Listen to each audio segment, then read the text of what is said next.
Shalom saudara, selamat pagi, salam sukacita bagimu.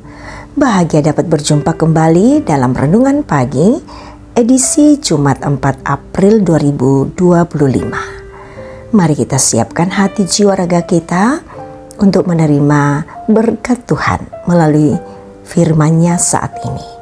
Pagi ini kita akan membaca dan merenungkan Yesaya 43 ayat 1 sampai ayatnya yang ke-7.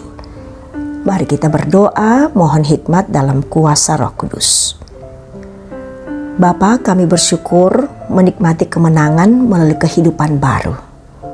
Kami hendak melakukan segala tanggung jawab kami untuk hari ini. Perkenankan kami Tuhan terlebih dahulu mendengarkan suara-Mu, sehingga dalam suara kebenaran Tuhan kami boleh menikmati hari ini untuk memuliakan Tuhan.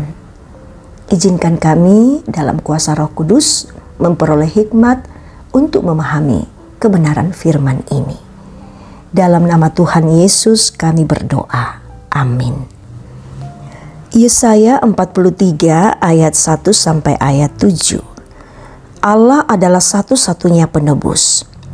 Tetapi sekarang beginilah firman Tuhan yang menciptakan engkau, hai Yakub, yang membentuk engkau, hai Israel. Janganlah takut sebab aku telah menebus engkau. Aku telah memanggil engkau dengan namamu. Engkau ini kepunyaanku. Apabila engkau menyeberang melalui air, aku akan menyertai engkau. Atau melalui sungai-sungai, engkau tidak akan dihanyutkan. Apabila engkau berjalan melalui api, engkau tidak akan dihanguskan, dan nyala api tidak akan membakar engkau. Sebab akulah Tuhan Allahmu, yang Maha Kudus, Allah Israel, Juru Selamatmu. Aku menebus engkau dengan Mesir, dan memberikan Ethiopia dan Seba sebagai gantimu. Oleh karena engkau berharga di mataku, dan mulia, dan aku ini mengasihi engkau, maka aku memberikan manusia sebagai gantimu, dan bangsa-bangsa sebagai ganti nyawamu. Janganlah takut, sebab aku ini menyertai engkau. Aku akan mendatangkan anak cucumu dari timur, dan aku akan menghimpun engkau dari barat. Aku akan berkata kepada utara, berikanlah, dan kepada selatan, janganlah tahan-tahan. Bawalah anak-anakku laki-laki dari jauh, dan anak-anakku perempuan dari ujung-ujung bumi. Semua orang yang disebutkan dengan namaku, yang kuciptakan untuk kemuliaanku, yang kubentuk, dan yang juga kujadikan. Amin. Firman Tuhan. Berharga di mataku. Itulah tema kita pagi ini. Saudara, banyak orang seringkali terjebak dalam anggapan bahwa dirinya tidak berharga. Ada beberapa alasan mengapa seseorang mungkin mempunyai pemikiran seperti itu. Ia merasa kurang beruntung dibandingkan dengan orang lain yang tampak sukses, pintar, kaya, dan berkuasa. Ia semakin merasa seperti orang yang tidak berharga karena pengalaman hidupnya menunjukkan bahwa ia sering diremehkan dan tidak dihargai karena statusnya.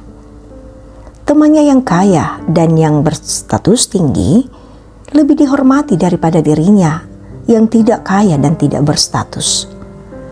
Pengalaman seperti ini memperkuat rasa tidak berharganya dalam hidup ini. Benarkah manusia tidak berharga? Di dunia ini, kita sering mengkategorikan dan membeda-bedakan orang. Manusia diberi harga dalam tanda kutip sesuai dengan ukuran dunia. Nilai seseorang seringkali hanya diukur dari keuntungan dan kerugian yang dihasilkannya. Namun pandangan Tuhan terhadap dunia tidak sama dengan pandangan manusia. Manusia adalah makhluk yang sangat berharga di mata Tuhan. Nilai keberhargaan manusia tidak ditentukan oleh keberadaan manusia, melainkan oleh keberadaan Tuhan yang menciptakannya. Tidak peduli siapa kita, kaya atau miskin, bijak atau bodoh, sukses atau gagal, sehat atau sakit, nilai kita sebagai manusia tidak berkurang di hadapan Tuhan. Nilai keberhargaan manusia ini tercermin dalam banyak bagian dari firman Tuhan ini. Allah telah melakukan banyak hal, yaitu menciptakan, membentuk, menebus, dan memanggil umatnya. Bahkan Allah juga akan menyertai, memelihara, mengasihi, mendatangkan berkat dalam keturunan, dan menghimpun umatnya. Saudara, Allah menunjukkan betapa berharganya manusia sejak semula, kini, dan masa yang akan datang. Manusia itu adalah anugerah berharga dari Tuhan. Maka dari itu, kita jangan mudah merasa tidak berharga di dunia ini. Jangan biarkan dunia menentukan harga kita berdasarkan apa keberadaan kita, menguntungkan atau merugikan dunia. Kita berharga di hadapan Tuhan. Iman seperti ini membuat kita mensyukuri keberadaan kita dalam hidup dan memberi kita kekuatan untuk bangkit kembali dari segala situasi kehidupan yang muncul dalam hidup. Amin. Mari kita satu dalam doa. Kita berdoa. Tuhan, kami sangat berbahagia mendengarkan suara kebenaran-Mu. Hari ini Engkau menyatakan kembali bagi kami bahwa kami sangat berharga di mata-Mu, Tuhan.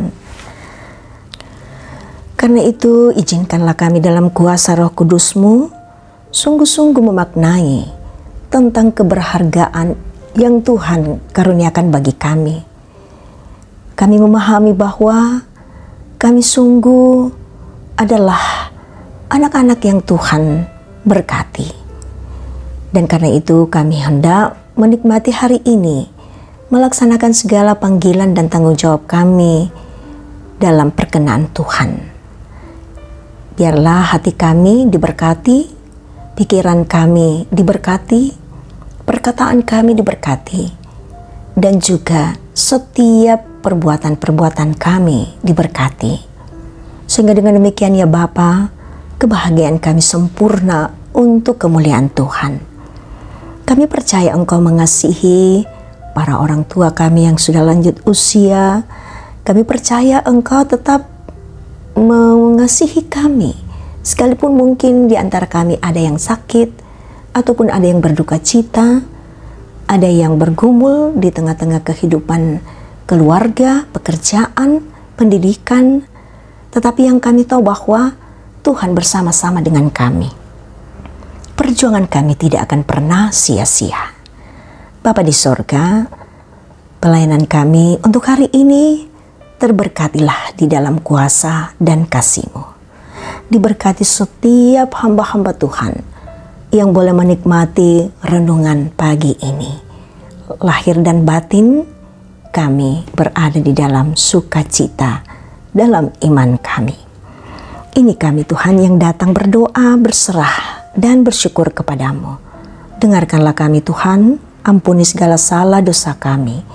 Dalam nama Tuhan Yesus kami berdoa. Amin. Saudara, terimalah berkat Tuhan.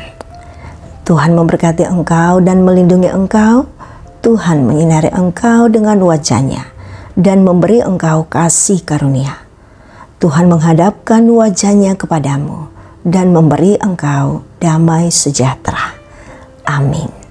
Demikian kebersamaan kita dalam renungan pagi.